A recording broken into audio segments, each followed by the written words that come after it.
1974 film The Godfather 2. There's a scene about halfway through where Hyman Roth and Michael Corleone and all the American gangsters are gathered on a patio in Havana, and it's Hyman Roth's 67th birthday, and he's giving a slice of the cake. Each gangster's got Louis from Chicago, you run the Copacabana, Frankie, you get the prostitutes. He's dividing up the island among all the American gangsters, and appropriately enough, the birthday cake has the outline of Cuba on it, so it's giving him a slice of Cuba. And while Hyman Roth is doing this, he says, "Isn't it great to be in a country with a government that respects private enterprise?" And that's how media policies have been done in the United States for the past 50 years. There's increasingly in the last 20 years. Extraordinarily powerful lobbyists duke it out behind closed doors for the biggest slice of the cake. The public knows nothing about it. It doesn't participate. And that's the problem we face.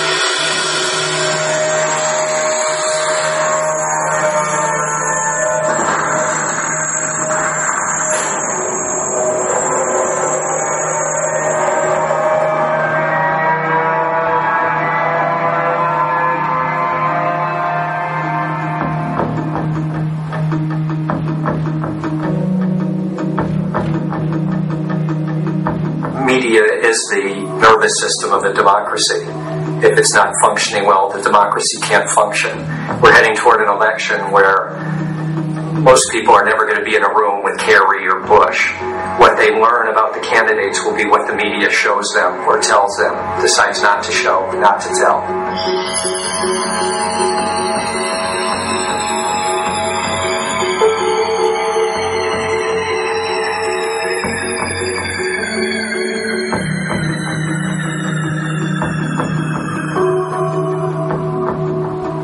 People are faced with critical choices about the future of the country when they go into the voting booth.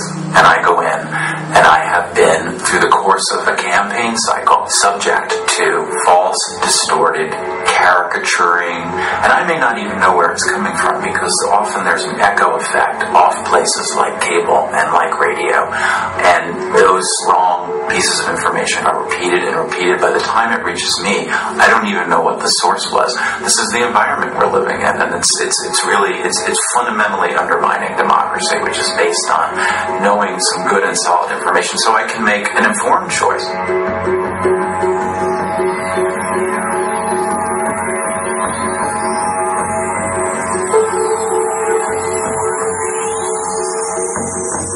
When you see the properties Rupert Murdoch owns around the world, the strong conservative point of view that those properties often reflect, it's different than ABC or CBS or NBC. Sure, they reflect a point of view, but not nearly as strong and not nearly as consistently from one ideological perspective.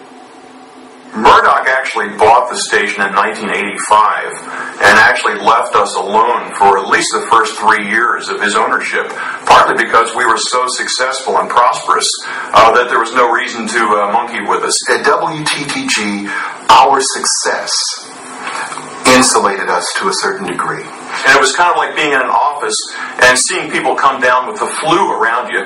We knew the flu eventually might reach us, but we were hoping if we took enough vitamins that we'd never catch the flu. It was clear during those years that Murdoch, who had absolutely adored Ronald Reagan, adored him, had a lot of admiration for the group of Republicans that controlled Congress and certainly on Capitol Hill. We received an order from one of Murdoch's apparatchiks, if you will, that we should cut away from our newscast and start carrying a fawning tribute to Ronald Reagan that was airing at the Republican convention. We were stunned because up until that point we were allowed to do legitimate news, and suddenly we were ordered from the top to carry propaganda, carry Republican right-wing propaganda. There was a cultural underpinning to what Murdoch wanted. Race issues, AIDS. I constantly remember complaints that there was too much being done on AIDS. He also couldn't stand the Kennedys. Ted Kennedy was a long-time opponent of Rupert Murdoch, and one celebrated occasion we were ordered to run a long, uncut piece from a current affair that was rehashing the whole matter of Chappaquiddick. It had zero news value. We were told you had to run this thing uncut. You could not even edit it down and just run a snippet of it. I think they evolved in later years, especially after Roger Ailes took over and really got the Fox News Channel up and running, into a far more sophisticated kind of operation. What we saw in my era was really the birth of this sort of thing and the roots of what came later. I just like to say how delighted I am that we've now reached this moment when we can firmly announce the starting of a Fox News Channel and a much greater effort on the build-up of Fox News in every area. We'd like to be premier journalists. We'd like to restore objectivity where we find it lacking, and certainly there could be that interpretation because of my background, but I left politics a number of years ago and have run a news organization for the last 2 years. So we just expect to do fine, balanced journalism.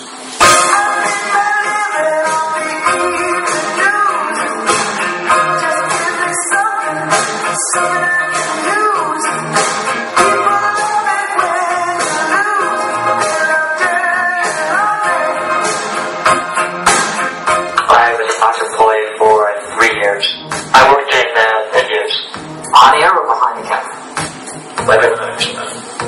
I think I'd rather keep myself anonymous. Disguise my voice. Now, I've heard directly from folks, both as correspondents and as bookers, who've expressed very great reservations, almost as if they're being monitored by a Stalinist system, afraid to be seen talking to the wrong person or having the wrong kind of email exchange.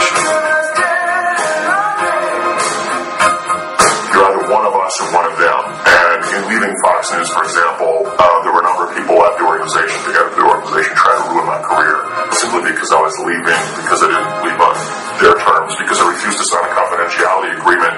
That was another reason for them to try to keep me from getting my next job.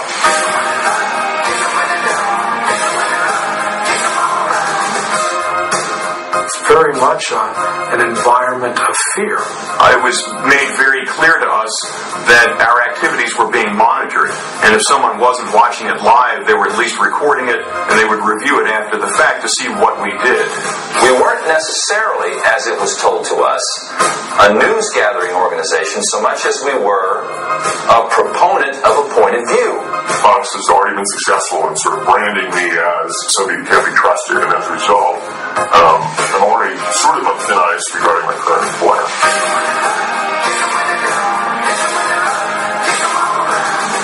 I've been warned by people. There were a number of people who pulled me inside and said, look, I don't know. I mean, I know that you want to work and I know that you need a job, but you might want to think twice about taking this job because really it is a very conservative news network. Now that I've learned comedy writing at Fox News Channel, I guess I should be doing stand-up in the clubs. I think that if you don't go along with the mindset of the hierarchy in America, if you challenge them on their attitudes about things, your history. I suspect your research has discovered the memoranda that were written by John Moody and by Roger in terms of setting the tone for the day. The message of the day is a very political device. Let's spend a good deal of time on the battle over judicial nominations, which the President will address this morning. Nominees who both sides admit are qualified are being held up because of their possible, not demonstrated, views on one issue, abortion. This should be a trademark issue for FNC today and in the days to come. There was nothing covert about the way the managing editors in New York or Washington operated. They made it perfectly clear what they expected from us. The so-called 9/11 Commission has already been meeting. This is not what did he know and when did he know it stuff. Do not turn this into Watergate. Every morning, there was a detailed list of subjects to talk about and not talk about. Kerry's speech on the economy at Georgetown is likely to move onto the topic of Iraq. We should take the beginning of the Kerry speech and see if other news at the time is more compelling. It is not required to take it start to finish. They were just actually issuing edicts to the reporters to control what they could say and how they could say it. Let's refer to the U.S. Marines we see in the foreground as sharpshooters, not snipers, which carries a negative connotation. When headquarters sent a memo every morning and said, we want to touch on the following issues, we want to cover the following stories, we want to do them in this particular way, our job and our objective then was to execute the plan. The pictures from Abu Ghraib prison are disturbing. Today we have a picture, aired on Al Arabiya, of an American hostage being held with a scarf over his eyes, clearly against his will. Who's outraged on his behalf?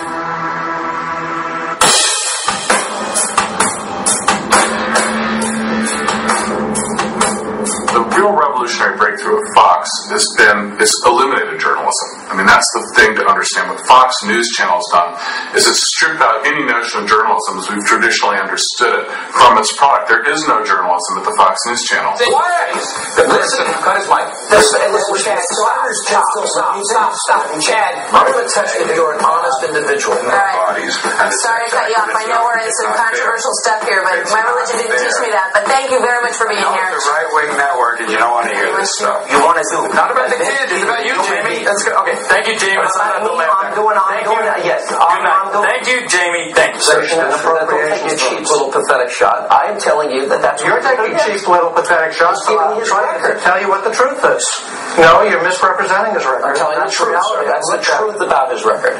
I understand what your position is not correct. I'd like to hear why you're on satellite radio, because you can't get on regular radio. Paul Evans, Winston-Salem, North Carolina. Bill, if you are so concerned about public figures being bad role models for children, please stop rudely interrupting your guests and telling them to shut up. Well, the shut up line has happened only once in 6 years, Ms. Evans. Well, I think that asking a student to stay in the closet in order to go to school is a lot like asking an African American to want to know what I was doing? Shut up. Please don't tell me that. Respect. Why did you have to tell him you were an atheist if you didn't have any trouble reading the oath? Why didn't you just shut up? What Jimmy Carter should do is privately give Mr. Bush his opinion and shut up publicly. That would be best for the country. And it is our duty as loyal Americans to shut up once the fighting begins. Once the war against Saddam begins, we expect every American to support our military, and if they can't do that, to shut up. All he's got in 6.5 years is that I misspoke, that I labeled a polka war to Peabody. He writes it in his book, he tries to make me out. No, shut up! You had your 35 minutes. Shut up! The techniques of odd polling and odd graphics of Democrats and weird banners in the lower third of your screen. These are all pretty sophisticated techniques, and they work in collaboration with the most genius marketing slogan in history, which is fair and balanced.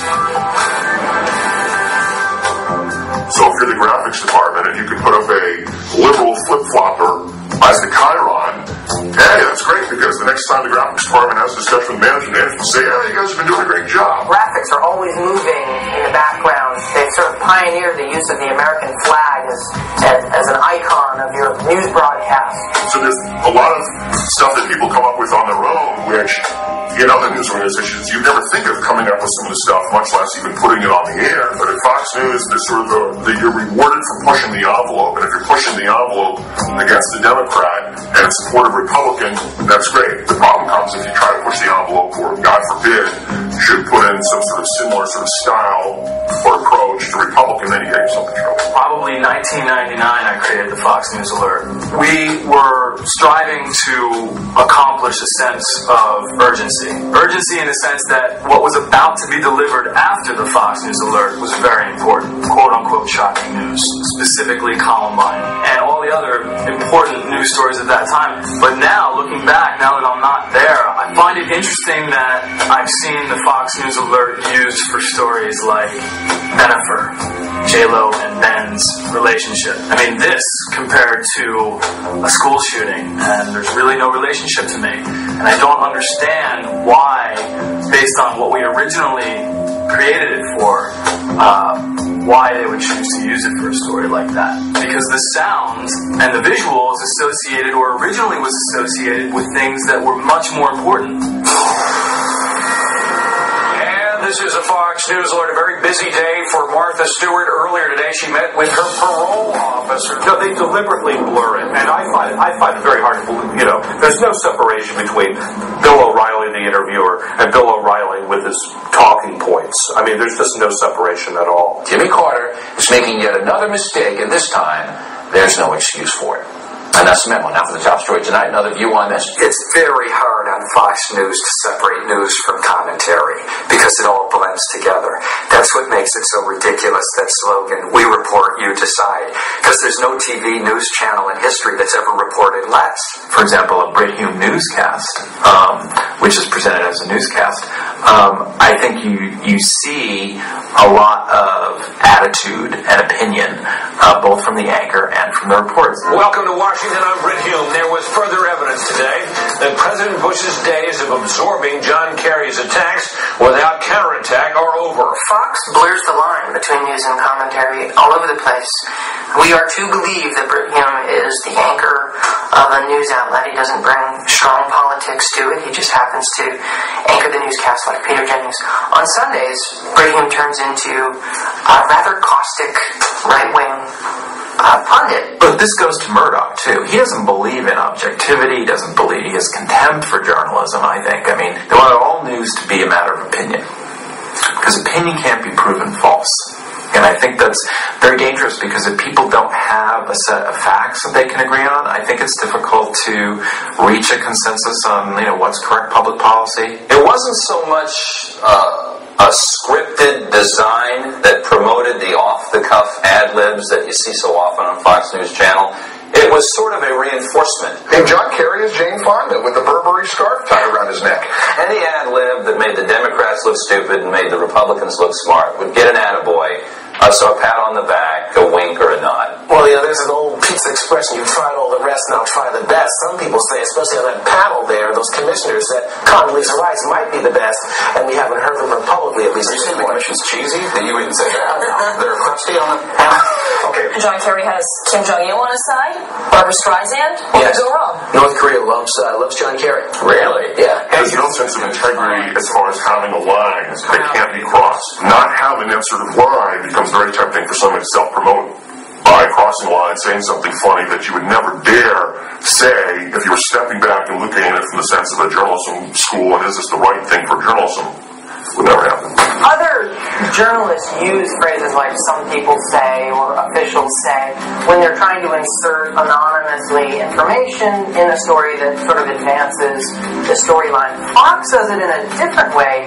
"Some people say" is Fox's cue that I'm pretending to be an anchor, so I can't say this is my opinion or this is Roger Ailes' opinion, but some people say. Some people say that'd be a pretty good choice. Bring in the Hispanic crowd. Some people say, he's posturing. Some people say, and excuse me, I'll get to you, Joe, in just a second, but some people say that you may be setting up Sharpton for a run against Hillary in 2006 in the Senate. Journalistically, it's a very peculiar technique because the idea behind journalism is that you're sourcing who you're referring to. This is just sort of a clever way of inserting political opinion when you know it probably shouldn't be there. Some people say that this might undermine what the U.S. troops are doing there. Some people say John Kerry has some similarities to an earlier Massachusetts politician. Some people say, in light of what's happened with the oil for food program, some people say supported by Iran. Some say, I've heard a couple people say. Some say that it's a sour grapes book. Some people say it's just too violent. There's too much blood. Some people say. Some people say. Well, some people say it. Some people say. Some say it. Some people say. Some are saying. Some people say it. There's some people who say something, if not major, has already happened. Those are his words. Some people say it's exploitive. What do you say to that? I was given a folder, a little binder, that had the names of all the Fox News consultants, you know, the people who were paid to come on the air to give their opinions. To be a Fox News contributor means you're under contract and you're getting paid a set amount. Joining us in D.C. is Larry Johnson, former CIA officer and former Deputy Director of the State Department's Office of Counterterrorism. My services were in great demand in December of 2001. The contract expired in January of 2003. And the first thing that I noticed was that I recognized all of the conservatives who were in the roster. They were very well-known people who would come from, you know, talk radio or from some sort of political background. And so I knew all of those people. They were very, very strong people. I came in and was always, you know, I was going to call it as I saw it. For example, the edict came down apparently to stop referring to suicide bombings in Israel as suicide bombings, to call them homicide bombings. I thought that was stupid, and I continued to call them suicide bombings because every bombing that kills someone is a homicide bombing. But when I looked at the liberal roster, there was only one person's name which I recognized, and that was Bob Shrum, who is a very well-known speechwriter and political consultant in Washington. The other ones, though, were people I'd never heard of. My entire background was in politics and political journalism, so I knew pretty much all the players in D.C., and I'd never heard of these people. The question came up about the ability of the United States to fight two wars simultaneously. Going into Iraq is going to divert resources and attention that should be focused on Al-Qaeda. And Sean Hannity, being the right-wing cheerleader that he is, was just incensed that I had the temerity to suggest that we couldn't. We do have the ability and the resources to. We're able to walk and chew gum. We can handle the situation in Iraq, and we can still finish the job of protecting against Al-Qaeda and another attack. What happens is when the resources end up getting diverted, and particularly the airlift assets required. Facts don't seem to have any effect upon him. What was unusual is it was after that appearance that even though I was under contract to Fox for another 8 weeks roughly, they stopped using me. Your government failed you. Those entrusted with protecting you failed you. And I failed you.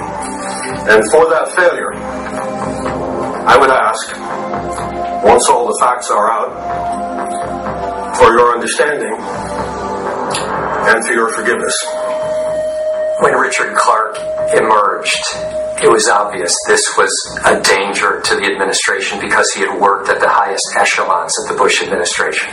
And it was almost like Fox News was working off of the playbook coming out of the White House, that he had to be torn down, he had to be turned into a Democrat, a liberal, a Kerry guy. He is bringing this up in the heat of a presidential campaign. Can you assume from what he's saying that he has now become a political object? Do you feel that there is a political... He is, as someone suggested, auditioning for a job in the Kerry administration. Sucking up to another administration. He said when he came to me to ask for my support with Tom Ridge. And angling for a top job in Homeland Security Department and did not get it. See, one of the things that Fox does and conservatives do is they don't have to win every argument, but if they can muddy the argument enough, if they can turn it into a draw, that to them is a victory, because it denies the other side of victory. Well, Sean, there are apparently two Dick Clarks here. Dick Clark has been on three sides of a two-sided issue. He's totally contradicting himself. His statements are contradictory. There's a lot of information that contradicts Clark. And Aren't there no sufficient contradictions? He has written a book, and he certainly wants to go out there and promote that book. Or is he just out to sell a book? Who's out to sell his book? Did he have a motive behind writing the book and going out on 60 Minutes and criticizing the Bush administration? This guy's hawking a book. Unveiling his book. An appalling act of profiteering. Rigs Bush over the coals and gives Clinton a pass. Now, the book gives Clinton a complete pass. Easily, Clark treats Bill Clinton. There are some real concerns about where the truth lies and what Richard Clark was saying. They launched a major smear campaign. In some ways it worked. I thought, number one, he was extremely melodramatic and that he was intoning with great pathos. I mean, it almost seemed like it was performance. And it was just attack politics on a TV channel. Usually you would attack politics to a political campaign. Carl Rove and company are quite good at character assassination. You know, there are all these people, dozens of people in the White House, paid for by you and I, paid for by our taxes, right? writing talking points, calling up conservative columnists, calling up talk radio hosts, telling them what to say. It's interesting.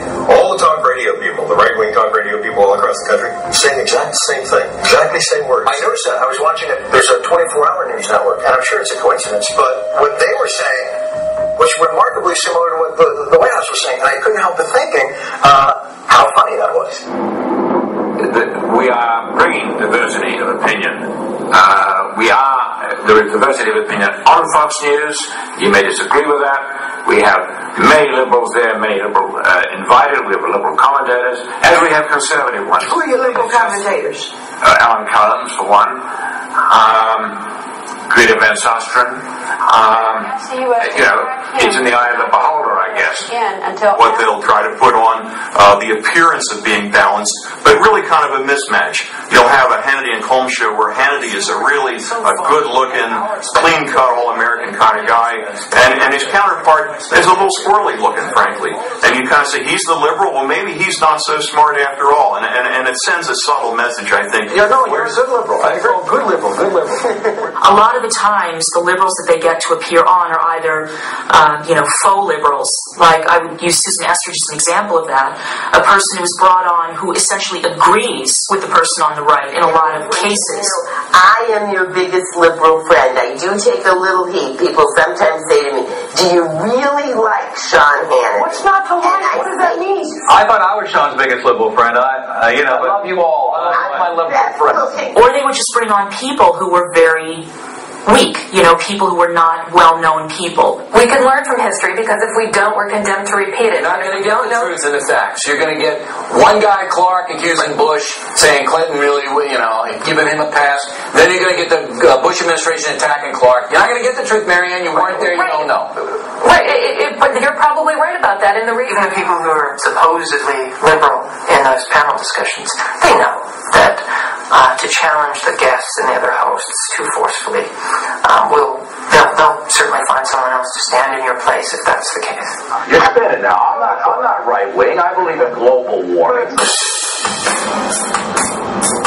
We looked at special reports, one-on-one interviews. They're once a day. We studied 25 weeks of the one-on-one guest who appeared on special report from late June through mid-December of 2003. Republicans appeared 5 times as often as Democrats on one-on-one newsmaker interviews. That means that Republicans made up 83% of the partisan guests, while Democrats made up just 17%. In addition, the few Democrats that were interviewed for the show tended to be centrist and conservative Democrats, often brought on to affirm Bush administration policies. So what does this all mean?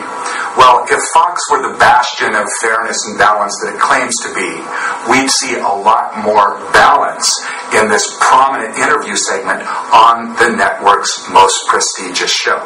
Instead, the numbers indicate that Brit Hume and Special Report choose their guests based on political considerations rather than news judgment. That's here on the Fox News Channel, the network America trusts for fair and balanced news. My criticism of Fox News isn't that it's a conservative channel. It's the consumer fraud of fair and balanced. It's nothing of the sort.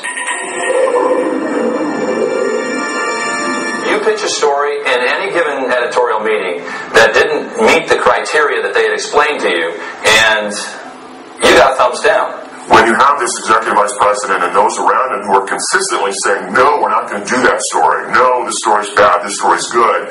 And it becomes very clear to all the bureau chiefs, to everybody involved who have been there over a period of years, there are certain kinds of stories it's not even worth bringing up.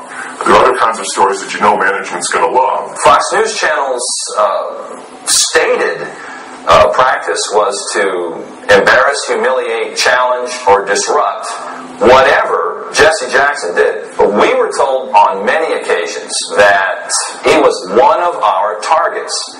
Anything we could do or say that would embarrass him, discredit him, we were encouraged to find the information, and we were encouraged to report the information.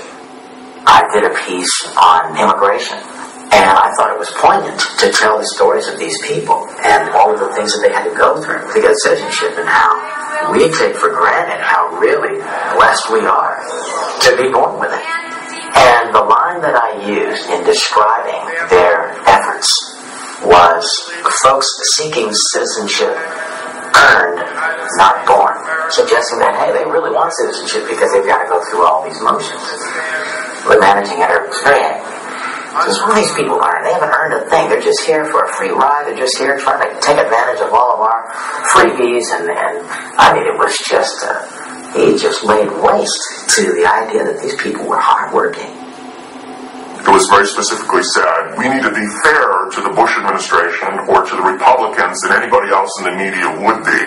But that was almost understood as sort of a code for layoff. I have first-hand knowledge of a reporter who was basically yelled and screamed at by executives because that reporter was asking tough questions of James Baker at a news conference. It was a news conference that was being carried live. James Baker was saying, we want to count every vote, and the reporter was peppering with questions like, well, wait a second, if you want to count every vote, why not go back and find the votes that were not counted because of problems with the Chad? The reporters in New York thought that this was a little too confrontational of a style. Never mind that when Warren Christopher got up there for Gore, the questions were equally tough. There were no complaints about the questioning of Christopher, but because the questions of James Baker were so tough, that reporter was pulled off the story and said, we can't trust you anymore. You didn't handle this story very well. Go back to Washington. Ronald Reagan's birthday was, for Fox News Channel viewers, something akin to a holy day. This was Ronald Reagan's birthday, and so my assignment was to go to the Reagan Presidential Library in Simi Valley, California, and to do live shots from before dawn until dark. There weren't very many people at the Presidential Library. There wasn't a celebration in any organized way going on. You know, there was a class of fourth graders who came to the library that day to take the tour, and they were lined up and they sang Happy Birthday. But that was pretty much the extent of the celebration. They saw my first 3 or 4 live shots, and Mr. Moody called in to say, what is he doing out there? Apparently my live shots weren't celebratory enough, and I was frankly at a bit of a loss as to what to say or do to make it seem like there was a big celebration. Since dawn, they've been streaming in from all over the country and even parts of Canada and Mexico admiring. So I got in trouble for that one. I got in big trouble for that one. In fact, I was suspended. What you will see, of course, is intensive discussion about what we call the wedge issues. You'll hear, affirmative action. You'll hear abortion. You'll hear certainly gay rights. God in the separation of church and state issues will be on television every single day. I think this gay marriage thing is going to be an enormous presidential issue. But there again, we have to be fair and balanced. I mean, we can't, run with that. The stampede of same-sex couples to the altar has accelerated. President Bush says he's deeply troubled by the hundreds of 2,000 same-sex couples engaged in 2,300 and counting. That's the number. Same-sex couples hoping. Same-sex couples wanting to same-sex marriage. Their job, which is what the right-wing Republicans want to do, is to divide America up, ignore the important economic, healthcare, environmental issues, and they do that extremely successfully. They did start up on gay marriage, but I think that they got sort of blindsided. They all of a sudden couldn't show the usual footage they used to show, because they used to love to show the footage, of course, the parades and the black leather and, the drag queens. Then they had, very kind of normal-looking, dumpy, middle-aged couples getting married and spooching on the steps of City Hall. So I've noticed a certain kind of zest going out of the gay marriage thing, but the opposite, where they picked up the slack, is on anything to do with religion, anything to do with the Ten Commandments, anything to do with God. Why is Jesus so popular right now? Well, I think it depends on who you talk to. I think a lot of people would say that one of the reasons that he's very popular is that Mel Gibson's movie has come out. George W. Bush, because of all this, he wants to see it, and I'm sure they will set up a special screening there at the White House. Oh, sure. He's about Christian. Right. Apparently prays daily. Did they think it's about just a movie, just entertainment, or do they think that there's really something bigger at work? Well, I think they think that there's something bigger at work. September 11th threatened people, and people looked to Jesus for comfort. But number two, a line was drawn around the world between two kinds of religions, two kinds of societies. Freedom is not this country's gift to the world. Freedom is the Almighty's gift to every man and woman in this world. Boy, couldn't you just see the elite media tremble over that one? The president knows evoking the deity will anger the secular media. He doesn't care. Talking points applaud. They're going to push God very, very hard, particularly going up into Bush's re-election. All of us working together can change America one soul at a time. The Christian fundamentalist movement is one that believes in we're right, you're wrong, no matter what. And I saw a lot of that at Fox. We're right, you're wrong, no matter what. The O'Reilly factor is probably the perfect example of everything that's wrong with Fox News Channel. You have stories that are selected primarily to upset liberals and Democrats and prop up the Republican Party. You have a hostility towards guests that disagree with the host. And you have a host who, in service of his conservative politics, will distort facts, will misrepresent things, and will, in some cases, just fabricate. In the personal story segment tonight, we were surprised to find out that an American who lost his father in the World Trade Center attack had signed an anti-war advertisement that accused the USA itself of terrorism. Jeremy Glick is the son of a Port Authority worker who died at 9/11, and he had signed an anti-war petition, and O'Reilly had to have him on. And they were so persistent about getting me on the O'Reilly show because they found out that I was on the advisory board and signed a statement that was against the war, and that I was directly impacted by 9/11. The success that I had on the O'Reilly show had to do with just practice and preparation. I taped the shows, and what I did is I took a stopwatch that I used to use for running sprints in high school, and I would see when he has a hostile guest, and I would time how long it takes for him to cut them off. You were the only one. I was surprised. And the reason I was surprised is that this ad equates the United States with the terrorists. I said, I'm shocked that you're surprised.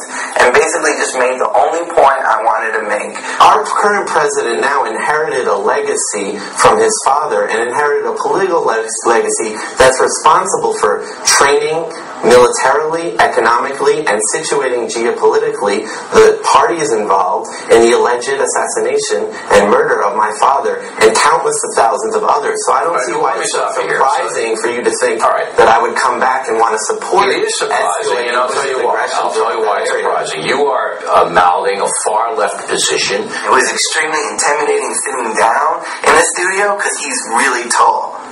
And the law is over you. You see, I'm sure your beliefs are sincere, but what upsets me is I don't think your father would be approving of this. Well, actually, my father thought that Bush's presidency was illegitimate. Maybe I don't think he'd be equating this country as a terrorist nation. Well, I wasn't saying that it was necessarily like that. What I'm saying is that Jeremy was pretty cool during it, and he was giving his political views, which were very to the left of O'Reilly's. And he said, I don't really care what you think politically. And I said, obviously you do care, because A, you brought me on the show, and B, I told him that he uses 9/11 and sympathy with the 9/11 families and the lives lost to rationalize his narrow right-wing agenda. You will vote sympathy with the 9/11 families. That's a bunch of crap. I've done more for the 9/11 families, by their own admission. I've done more for them than you will ever hope to do.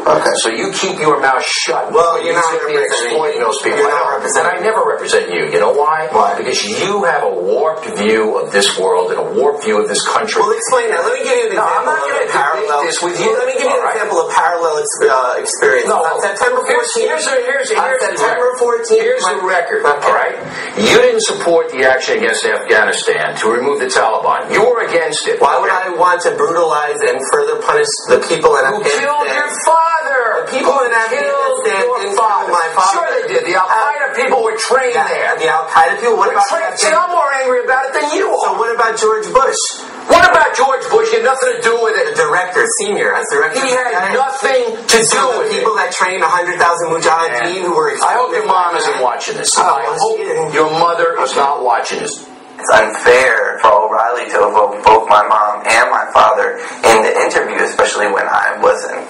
You know, I mean, my mom is a grieving widow for prematurely, a violent, horrific turn in their lives. My dad was only 55. They were working people, working class. middle class, like, they were not retiring for a while. They, and their life is basically destroyed. Their life together is destroyed, and destroyed in circumstances that I wouldn't wish my worst enemies, including Bill O'Reilly. Because that's it. I'm not going to say anymore. Okay. In respect for your father, September 14th. Want to know what I was doing? Shut up. Please don't tell me to shut up. In respect for your father, who was a Port Authority worker, a fine American, who got killed unnecessarily by barbarians. By radical extremists who fought, trained by this government. Respect not for the him. people of America, I'm not going to the ruling class, a small minority. Cut his mic. I'm not going to dress you down anymore. Out of respect for your father. We'll be back in a moment with more. We're done? We're done. You see him gesturing to security guard, and then came the after-film performance. After they're off the air, he said to the kid something to the effect, "Get out of my studio before I tear you to pieces." So Jeremy, and I've talked to him since, actually went to the green room to get a cup of coffee. And the executive producer and the assistant encouraged me to leave the building because they were, quote, concerned that if O'Reilly ran into me in the hallway, he would end up in jail. This is our house here. If somebody comes to your house and begins spitting on the floor, you'd remove them. Glick was out of control and spewing hatred for this program and his country using vile propaganda. The next day, I just turned on and watched the follow-up and saw my views totally distorted. Next thing I know, I was saying Bush Plan 9/11. Glick was saying without a shred of evidence that President Bush and Bush the Elder were directly responsible for 9/11. Now, that kind of stuff is not only loony, it's defamation. That paints me as a fringe conspiracy nut. This kid said nothing about President Bush and his father, Bush the Elder, orchestrating the attack on their own country. So O'Reilly's just lying here. He came on this program and accused President Bush of knowing about 9/11 and murdering his own father. Glick said, "Can I sue him?" And so I called the lawyer who was in my case of the Fox versus Dutton and Franken. He says, "Well, the kid has to prove that O'Reilly knew he was lying. And O'Reilly is so crazy, he lies so pathologically, that it's harder to prove that O'Reilly knew he was lying." So oddly enough, if someone has a record of crazily lying, it is harder to sue them for defamation.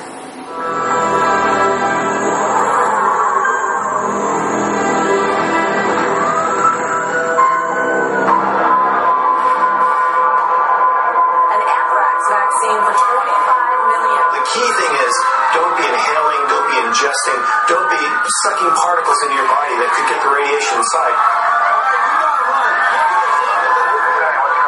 First, your advice is stay inside, don't drink or eat anything. Many of the themes that are promoted on the Fox News channel have to do with generating fear, whether that's fear of immigration, a fear of sexual difference, a fear of racial difference. When you pander to fear, it's a great motivator and organizer.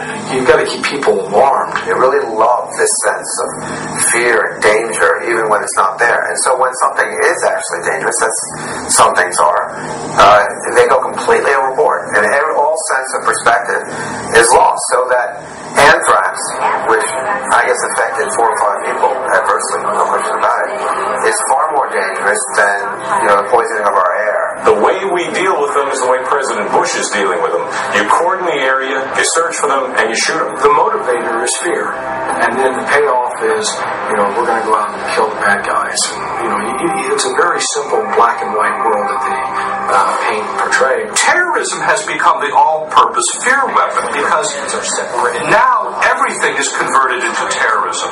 And of course, if you have a constant sense of unease, then you're going to look to the government to protect you. You're going to look to strong government. We've removed from power enemies of this country. We have made America more secure.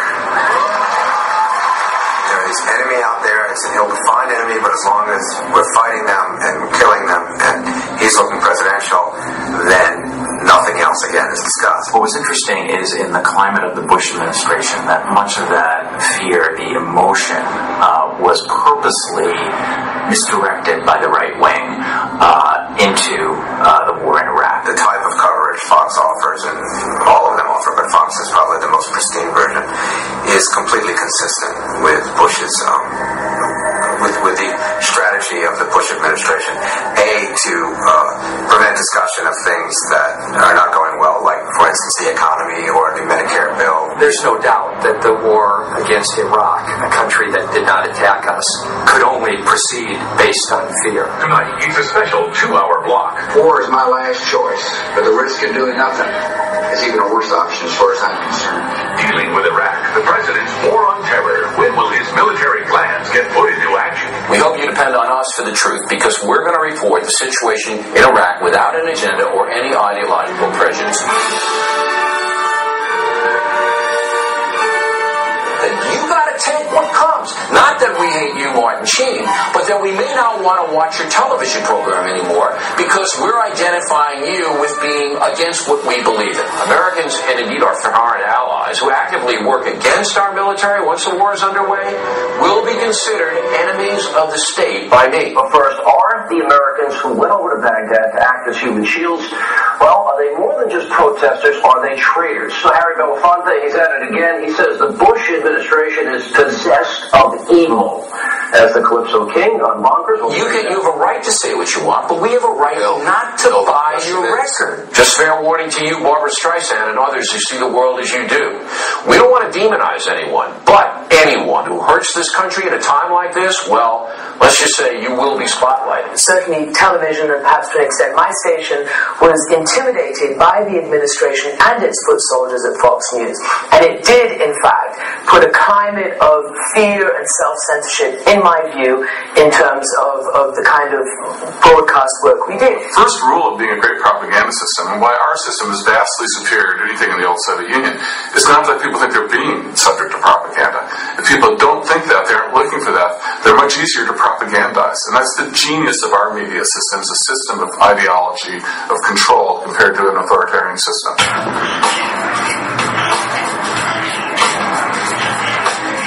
So we're making good progress in Iraq. Sometimes it's hard to tell it when you listen to the filter. Tremendous progress in Iraq. When kids are back at school, 10% more than when Saddam Hussein was there. There's 100% more fresh water. It's a fresh start for Iraqi athletes. So far, 2,500 schools have been renovated. Are Iraqis better off than they were 1 year ago? Yes, they are definitely better off. As these brave athletes look forward to making Olympic gold. I mean, there's so many positive developments. Fox has made a decision to present the Iraq War as a success, and as an ongoing success. The Baghdad Equestrian Club is open for business. And yes, you can play these ponies. It's the Iraq you don't hear about. Falling unemployment, rising wages, interest rates down, foreign investment up. Life for 95% of the Iraqis is already immeasurably better than it was under the decades of Saddam's rule. There's no question about that, and that's what's the least reported story over there. You go to the markets, they're thriving. Big fat fish coming out of the Tigris and the Euphrates River. Young men in Baghdad blowing off steam with their cars. The guys gather to put their wheels through the paces once a week. Something they say they were not allowed to do under the old regime. The senior producer told the 2 or 3 writers for her news hour, she told us, now just keep in mind it's all good. This is such a fair and balanced issue. Keep it positive. We've got to emphasize all the good that we're doing. She at that point made a reference to rebuilding schools, bringing democracy to Iraq, and then she said, see, big progress. Yoo-hoo for us. Things were actually at that point going quite badly. Many more American soldiers were dying each day, and God knows how many Iraqis. 277 U.S. soldiers have now died in Iraq, which means that statistically speaking, U.S. soldiers have less of a chance of dying from all causes in Iraq than citizens have of being murdered in California, which is roughly the same geographical size.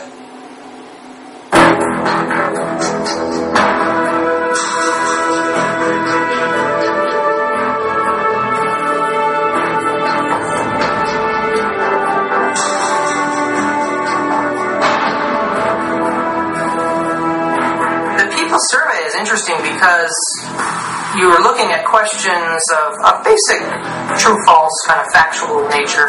Did we find weapons of mass destruction in Iraq?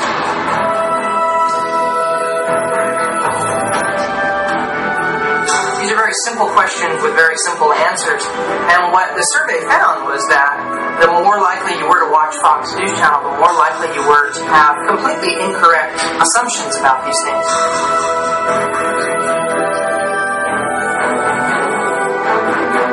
All the research shows a very high correlation in the case of Fox News with people watching it with having a very confused notion of the world on one hand, especially of foreign policy in the Middle East, and also being strongly supportive of the government power.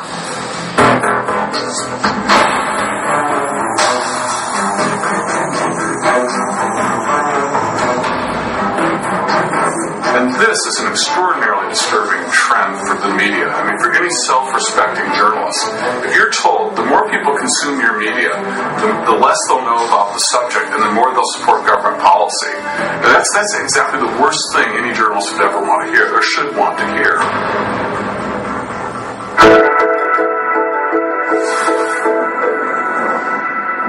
In terms of Fox overall, I think we have got to appreciate, and when we look at them, is to understand that this is an adjunct of the Republican Party.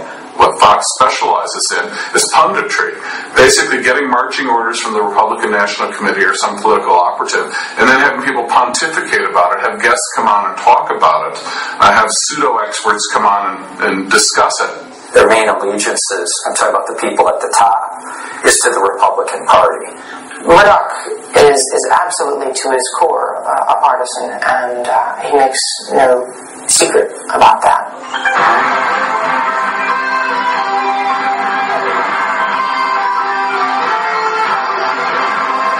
George W. Bush sat for an interview in Austin with Fox News Channel's Carl Cameron, who joins us now with highlights. Hello, Carl. Hi, Brad. Well, it was well known in the summer of 2000 that Fox's lead political correspondent covering the Bush campaign, that his wife was campaigning for Bush. Which does have a halo. Okay. Was it good, your family? Very well. My wife has been hanging out with your sister. Yeah, good. My county? Laura's been all over the state campaigning, and Pauline has been constantly with her. Yeah, Laura's a good person. She's been terrific. I mean, Pauline tell it, when she first started campaigning for you, she was a little bit nervous. Yeah. But now she's up there. She doesn't need notes. She's going to crowds, and she's got the whole ritz. She's a good soul. She's having fun, too. She's a really good soul. And in any other news organization, in fact, at CNN that very summer, there was a producer whose husband was a lawyer for the Gore team. And this was a producer who would have naturally covered Gore, who was immediately told, you're not to have anything to do with campaign coverage, either covering Bush or covering Gore, because of the possible conflict of interest or the perception of the conflict of interest. And Fox, they didn't care. The fact that the senior political reporter, his wife, is actually campaigning for the Bush campaign at a time when this guy's covering them, that didn't even register. It never would have occurred. All right, you guys ready? That's great. Here we go, Governor. You see, the little things that get disclosed. I like that.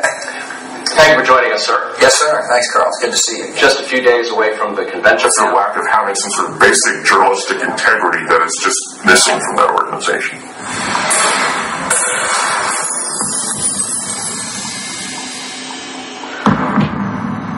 First person who made the call to say that George W. Bush had been elected President of the United States was the person who was in charge of Fox News' election analysis division, the people that crunched the exit polling numbers.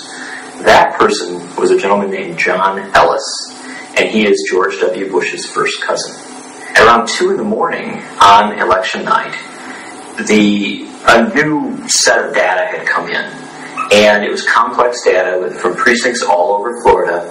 The proper answer in analyzing that data unquestionably was you couldn't tell. It was too close to call. There was simply no clear winner. Instead, John Ellis called it as a clear win for George Bush. Fox News then interrupted its ongoing election coverage and announced that George Bush had been elected President of the United States. Fox News now projects George W. Bush the winner in Florida, and thus it appears the winner of the presidency of the United States. Now, when What's significant about that is not the intervention of the president's cousin to declare his relative the new president of the United States. It was the fact that within minutes, ABC, NBC, CBS also fell right in line, calling Bush as the winner. George Bush is the president-elect of the United States. Bush wins. ABC News is now going to project that Florida goes to Mr. Bush. There's no way that they could have crunched the data in that time to come to that conclusion. In fact, quite the opposite. They should have come to the conclusion which the Associated Press came to, which was that you couldn't make a call. When Fox made the call that Bush had won, and the other networks followed on, that created the perception that Bush was the winner. In fact, he wasn't. But that perception was what really held for the next 37 days. And I would suggest to you that that call on election night had more to do with making George Bush president than any recount or ballot design issue. We gave our audience bad information. Our lengthy and critical self-examination shows that we let our viewers down. I apologize for making those bad projections that night. It will not happen again. In the old Soviet Union, you used to hear about the party line shifting 180 degrees. Watching Fox News at the end of Clinton, where it was all attack mode, where they were just vicious watchdogs. And then Bush takes power, and they're like little lapdogs. It was like night and day, and it's a party line shift. The president has the direction and the vision to take us into the future boldly and with courage and with optimism. He is an extraordinarily straightforward leader. He says what he's going to do, and he does it. The president stands for steady leadership during a time of enormous change and challenge. But the president is on Air Force One, and the plane has now touched down in New Mexico. This is as strong a pro-national security conservative president as I've ever seen. This is a guy who says what he means and means what he says. But the president is a gentleman. You know, he set a different tone for his campaign.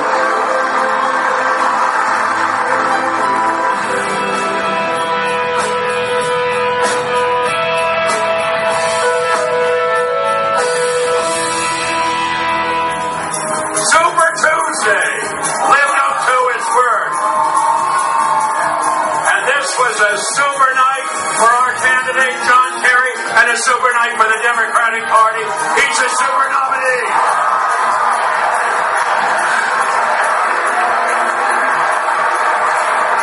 I believe that in 2004, one united Democratic Party, we can and we will win this election. What would you say would be Senator Kerry's one or two major weak points that could be exploited? The presidential hopeful has missed every one of the 22 roll call votes in the Senate this year, but hasn't missed a paycheck. He talks about trying to protect the taxpayers every single day, and here he is fleecing the taxpayers out of $150,000 a year. So do you think he should step down, Dominic, when he's running for president? The controversy over John Kerry and his Vietnam War medals has just gotten worse. He says he never suggested, he threw them away, but the videotape does not lie. Ribbons or medals? Which did John Kerry throw away after he returned from Vietnam? His perceived disrespect for the military could be more damaging to the candidate than questions about his actions in uniform. Many are angry over Kerry's post-war protests. But the bigger issue here is Kerry's involvement in a group that's inherently violent. Presumptive Democratic nominee John Kerry was scaring old people, as usual, with the predictable Democratic line. He said President Bush will cut off their entitlement checks. It isn't true, but the lie has worked well for Democrats in the past. Assuming that the unthinkable happens and that Senator Kerry becomes president. You're watching Fox News, real journalism, fair and balanced. They will give you almost the full Bush stump speech, no matter where it is, no matter how many times they've shown it.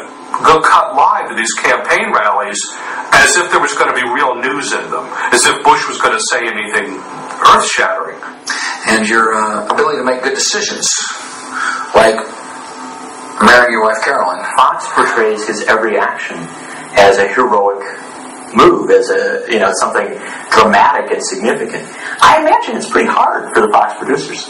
Some days George Bush doesn't do anything interesting, and yet they've got to find something that makes him heroic that day. Most people just started waking up and saying, oh, you mean we don't have the fairness doctrine anymore? I can't tell you how many times when I was a political candidate running for office, I would have somebody come up to me on the street and say, now I saw your opponent on TV the other day. Aren't they supposed to give you equal time?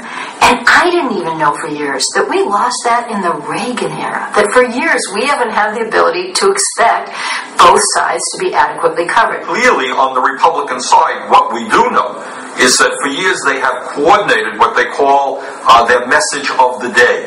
So you'll hear on the floor of the House, you'll hear on Rush Limbaugh, you'll hear on Fox and Rupert Murdoch's network, the issue of the day, which they will pound away at, which then creates the echo chamber, which resonates throughout America.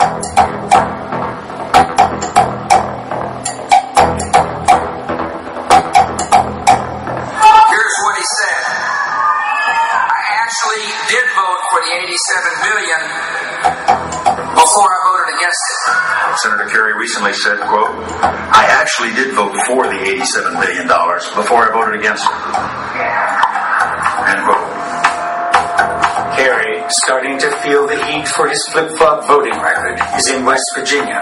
Is President Bush doing a good job of defining Kerry as a flip-flopper? You're saying he flip-flopped on the issue of this? Because he does seem to agonize and flip-flop over and over and over again. He's flip-flopped on all these issues. Beneath Kerry's flip-flopping He's an opportunistic flip-flopper. You're talking flip-flop. This brand of summer footwear, John Kerry flip-flops. They say that he flip-flops a lot. So he's flip-flopped now on every major issue. Would those be the flip-flops? Because he's flip-flopped on everything else. Is Senator Kerry guilty of flip-flopping on these flip-flops like crazy?